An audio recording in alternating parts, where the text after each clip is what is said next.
لا حول ولا قوة إلا بالله العلي العظيم.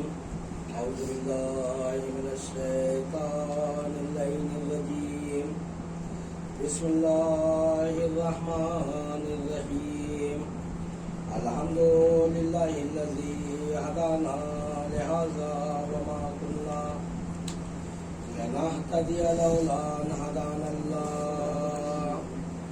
لقد جاءت رسل ربنا بالحق والصلاة والسلام وتحية والإكرام على سيد أسلم ما في الوجود سر الله في كل موجود نقطة ظاهرة الوجود والصاحب لوي الحمد والمقام المحمود مولانا ومولى الثقلين جد الحسن والحسين أبي القاسم محمد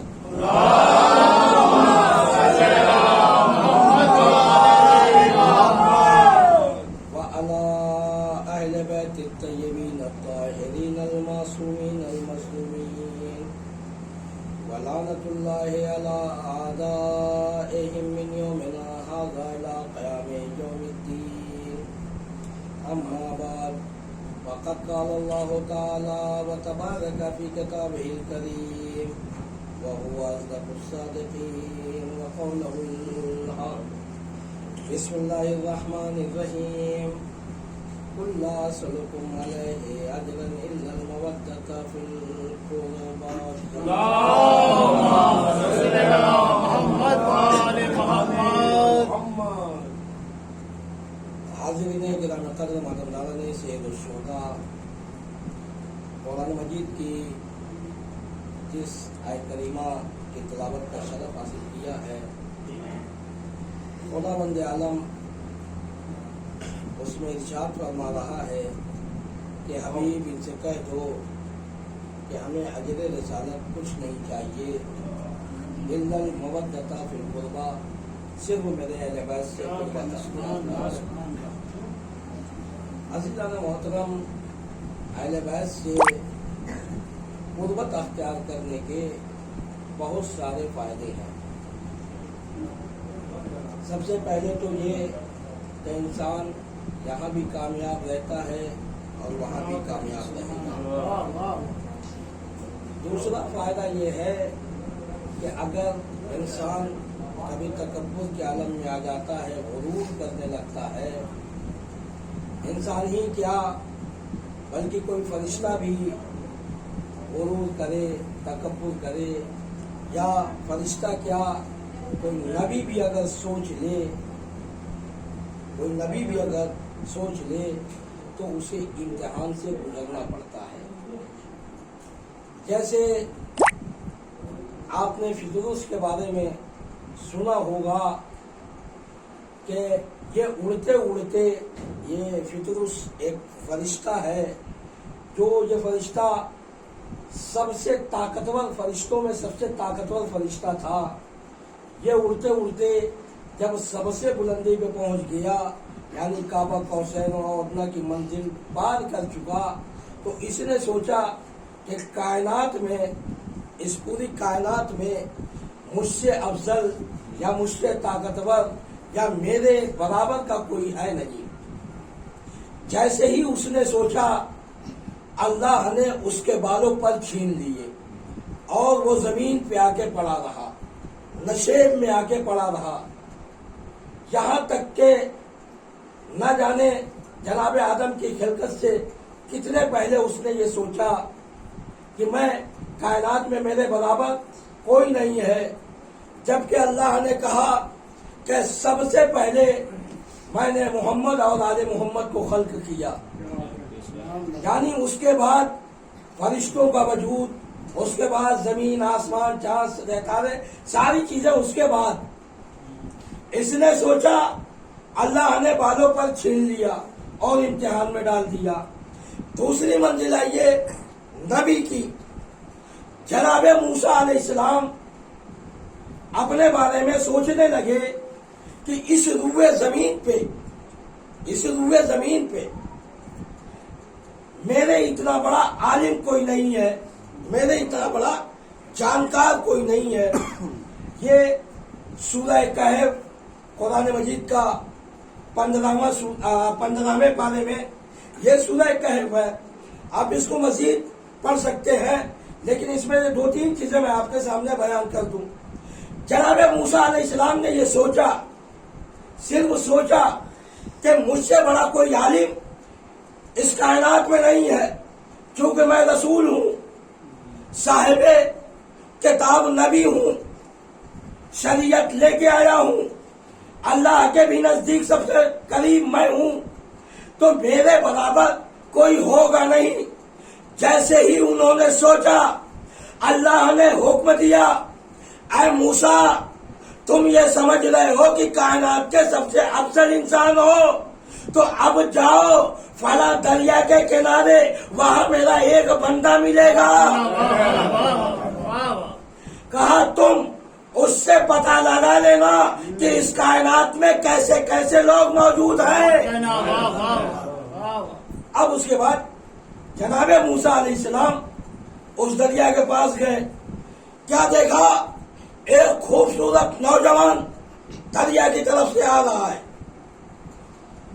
جناب موسیٰ نے نام پوچھا، انہوں نے نام بتایا. پوچھا کام کیا ہے؟ کہا کہ اللہ نے مجھے بھیجا ہے تاکہ میں کچھ آپ سے حاصل کروں. تو انہوں نے کہا کہ نہیں، آپ کے پاس علم کی کمی ہے. کہا جناب موسیٰ سے کہہ رہے ہیں کہ آپ کے پاس علم کی کمی ہے، آپ میرے ساتھ نہیں رہ سکتے. تو جناب موسیٰ نے کہا نہیں. تو کہا کہ ایک شرط یہ کہ جو میں کام کروں گا اس میں آپ کو بولنا نہیں ہے، صرف دیکھنا ہے. کہا برداشت کرنا ہوگا. انہوں نے جناب موسیٰ علیہ السلام نے کہا کہ بھائی جب تعلیم حاصل کرنی ہے تو برداشت کرنا ہی پڑے گا. کہا کہ ٹھیک ہے. اب انہوں نے ایک کشتی منگوائی، کشتی پہ سوار ہوئے. جب کشتی دریا کے بیچوں بیچ میں پہنچ گئی تو جناب خضر علیہ السلام کشتی میں سوراخ کرنے لگے. جناب موسیٰ ڈر گئے. کہا کہ آپ کشتی میں سوراخ کر رہے ہیں، پانی بھر جائے گا، ہم دونوں ڈوب جائیں گے. ہم دونوں ڈوب جائیں گے.